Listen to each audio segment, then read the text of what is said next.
শেখ হাসিনা সরকারের পতনের পর থেকেই দেশের রাজনৈতিক অঙ্গনে ইসলামী জোট গঠন নিয়ে নানামুখী আলোচনা। ইসলামী আন্দোলন, খেলাফত মজলিস, জামায়াত সহ সমমনা বেশ কিছু দল যুক্ত হতে পারে এই জোটে। আগামী নির্বাচন টার্গেট করেই এই চিন্তা ভাবনা। আরও জানাচ্ছেন মোহাম্মদ সোহাগ বিশ্বাস।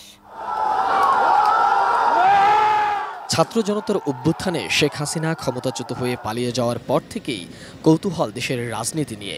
ভবিষ্যৎ শাসনভার কাদের হাতে যাচ্ছে আলোচনা আছে এ নিয়েও। এরই মধ্যে ডক্টর ইউনূসের নেতৃত্বে দেশ সংস্কারের কাজ শুরু করেছে অন্তর্বর্তীকালীন সরকার। তারা প্রয়োজনীয় সংস্কার শেষে নিরপেক্ষ একটি নির্বাচনের দিকে এগিয়ে যেতে চায়। অন্যদিকে রাজনীতিতে সরগরম বিএনপি সহ বিভিন্ন রাজনৈতিক দল। পিছিয়ে নেই ইসলামী দলগুলো, তবে বেশ কয়েকটি ইসলামী দল নিজেদের আলাদা বলয় তৈরি করতে চাইছে। ইসলামী জোট গঠন নিয়েও চলছে নানামুখী আলোচনা। শেখ হাসিনা সরকারের আমলে বিভিন্ন সময় রাজপথে সরব ছিল ইসলামী আন্দোলন বাংলাদেশ। এবার জামায়াত সহ সমমনা ইসলামী দলগুলোকে নিয়ে ঐক্য করতে আগ্রহী তারা। 100% কপার কন্ডেন্সারে তৈরি ভিশন ফ্রিজ, তাই গুণে মানে অটুট থাকে বছরের পর বছর। ইসলামিক আমাদের সমমনা দলগুলিকে নিয়ে তো ঐক্য করার চেষ্টা আমরা করতেছি, অভ্যুত আছে, এবং আমাদের চেষ্টা থাকবে ইসলামিক দলগুলি ঐক্যবদ্ধভাবে আমরা নির্বাচন অংশগ্রহণ করি। 5 মে শাপলা চত্বরে সমাবেশকে কেন্দ্র করে আলোচনায় হেফাজতে ইসলাম নেতারা যুক্ত বাংলাদেশ খেলাফত মজলিসের সঙ্গে।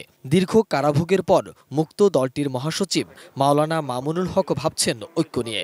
বৃহত্তর পরিসরের একটা ঐক্য গড়ে তুলে আগামী নির্বাচনে যেন আমরা ইসলামপন্থীদের পক্ষ থেকে একটি অভিন্ন ব্যালট ব্যালট বক্স যেন মানুষের সামনে দিতে পারি। সেক্ষেত্রে মানুষ আশা করি যে ইসলামপন্থীদের জন্য তারা তাদের সমর্থনটা ব্যক্ত করবে। বিগত নির্বাচনগুলোতে আওয়ামী লীগ কিংবা বিএনপির সঙ্গে জোট না করলেও এবার ইসলামী জোটে আগ্রহ জাকের পার্টিরও। যদি কখনো এই ধরনের পরিস্থিতির প্রয়োজন হয় যে ইসলামী দলগুলির সাথে বৃহত্তর মোর্চা, বৃহত্তর জোট, সময় সেটা বলে দিবে। রাজনৈতিক দল ও দলের নিবন্ধন হারিয়ে জামায়াত আবার ঘুরে দাঁড়াতে চাইছে। দেশের বেশিরভাগ ইসলামী দল যখন ঐক্যবদ্ধ হবার পথ খুঁজছে, তখন জামাতের আমিরের কথায়ও উঠে এসেছে এই প্রসঙ্গ। বাস্তবতার প্রয়োজনে সবাই যেহেতু ফিল করছেন, আমরাও ফিল করি, তবে সময় মতোই ইনশাল্লাহ আপনারা দেখতে পারবেন যে আমরা কোন পথে হাঁটি।